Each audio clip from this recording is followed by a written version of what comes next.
আগামীকাল ডেবরাতে আমাদের ধিক্কার মিছিল সংগঠিত করা হবে। আগামীকাল পার্টির পতাকা থাকবে, কালো পতাকা থাকবে এবং বুকে কালো ব্যাজ লাগিয়ে হাজার হাজার বিজেপি কর্মী, ওদিকে যেমন কেশিয়াড়িতে ধিক্কার অবরোধ চলবে, এখানে আমরা জাতীয় সড়কে অবরোধ করব না, মানুষ কষ্ট দেব না। তো আমরা এখানে কালকে ধিক্কার মিছিল করব। তন্ময় দাস জেলা সাংগঠনিক জেলার সভাপতি এবং ডেবরা বিধানসভার কনভেনার কো কনভেনার মন্ডল প্রেসিডেন্টরা, তারা সবাই উদ্যোগ নিয়ে এই কয়েক ঘন্টার নোটিশে তারা মানুষকে, শুধু বিজেপির মানুষ নয়, সমস্ত গণতন্ত্র প্রেমী মানুষকে হিংসার যারা বিরোধিতা করেন সবাই পথে নামবেন।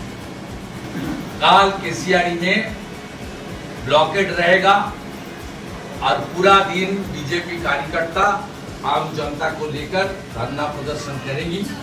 और अग्निमित्रा पाल जी पार्टी की महामंत्री, हमारी एमएलए प्रत्याशी थी इंदापुर का, उनकी लीडरशिप में ये प्रोग्राम होगा। यहाँ डेबरा में भी काल हम लोग यहाँ भाजपा की ओर से हमारी प्रोटेस्ट रैली होगा। तन्मय दास हमारी डिस्ट्रिक्ट प्रेसिडेंट ऑर्गेनाइज करेगी। मैं आने के लिए कोशिश करूंगा, लेकिन नहीं आऊंगा तो दूसरा लीडर लोग आएगा।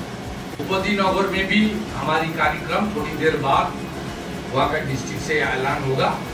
हम लोग भूपति नगर में भी काल हमारी पार्टी का प्रोटेस्ट कार्यक्रम ऐलान करने वाला है।